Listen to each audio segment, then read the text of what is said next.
Definisi kebebasan bersuara. Kebebasan bersuara adalah kebebasan untuk bersuara tanpa batas atau penapisan. Ia bermaksud kita bebas berkatakan apa sahaja termasuk perkara-perkara sensitif, percakapan verbal, tetapi juga tindakan mencari, menerima dan menyebarkan maklumat atau idea dengan tidak mengira media yang digunakan. Seperti contoh media yang digunakan ialah surat khabar, sosial media dan aplikasi internet. Sekian, terima kasih. Demokrasi di Malaysia merupakan satu ideologi yang menjadi pegangan sebahagian besar negara di dunia.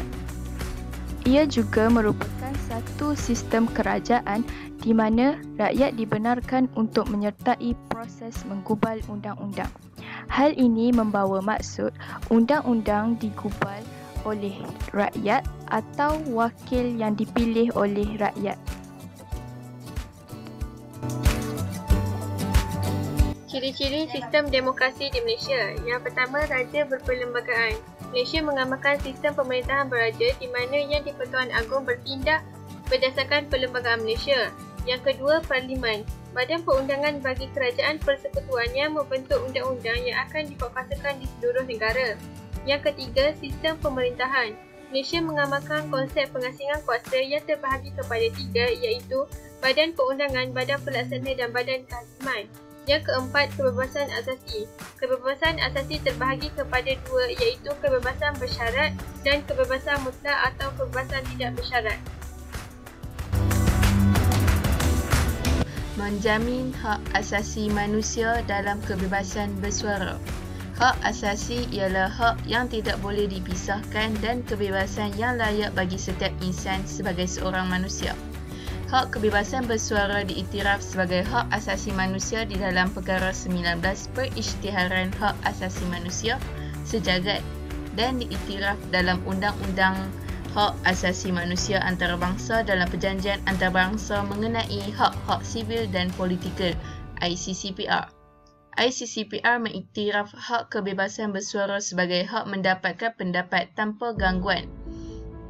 Di samping itu, kebebasan bersuara diiktiraf dalam Undang-Undang Hak Asasi Manusia Eropah, benua-benua Amerika dan Afrika.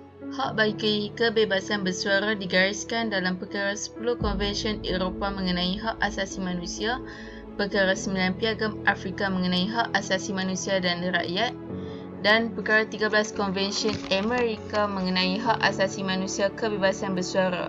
Boleh dijumpai dalam dokumen-dokumen hak asasi manusia awal seperti Magna Carta British, Perisytiharan Hak-Hak Manusia dan dokumen penting Revolusi Perancis.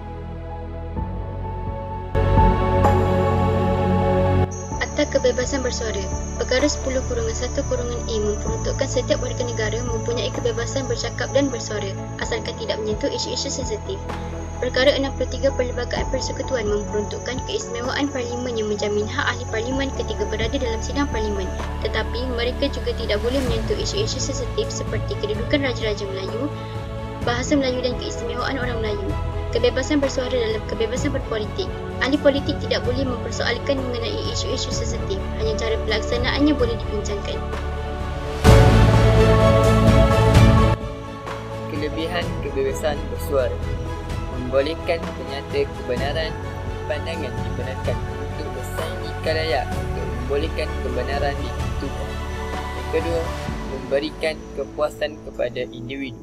Membolehkan individu menyampaikan pandangan bertujuan untuk perkembangan diri dan personaliti. Yang ketiga, membangunkan masyarakat demokrasi. Kelangsungan demokrasi bergantung kepada kebebasan bersuara. Keburukan kebebasan bersuara. 1. Hasut rakyat. Keterbukaan melampau yang cuba ditunjukkan sesetengah masyarakat seolah-olah bertujuan menghasut rakyat agar membenci segala-galaan berkenaan Malaysia, orang Melayu, agama Islam dan perlembagaan negara. 2. Perlakuan tak bertamadun. Sama sekali tidak bersetuju dengan perlakuan yang tidak melambangkan ketamadunan manusia seperti penghinaan dengan menggunakan bahasa menjijikkan kepada raja-raja Melayu dan pemimpin. 3. Hak kebebasan bersuara bukan bersifat mutlak. Malangnya, ramai pendukung kebebasan bersuara ini gagal memahami impak yang berlaku dalam meraihkan kelonggaran diberi. Lihat saja akhir-akhir ini, apabila kebebasan bersuara disalahgunakan, maka berlakulah perselisihan faham antara kaum. Kemudian, cabaran hak kebebasan bersuara. Cabaran hak kebebasan bersuara yang pertama ialah penyebaran berita yang dianggap gurauan tetapi ianya lebih mengaibkan, menjatuhkan maruah dan menimbulkan konflik antara satu sama lain. Cabaran yang kedua ialah penyebaran fitnah dilakukan melalui pengubahan gambar yang diambil tanpa kebenaran pemilik asal. Cabaran yang ketiga ialah mengeluarkan pandangan dan tangkapan yang mengundang kemarahan umat Islam. Manakala, cabaran yang keempat ialah penyebaran berita palsu yang berleluasa. Cabaran yang terakhir ialah penghinaan terhadap perkara yang terkandung dalam Perlembagaan Persekutuan Malaysia.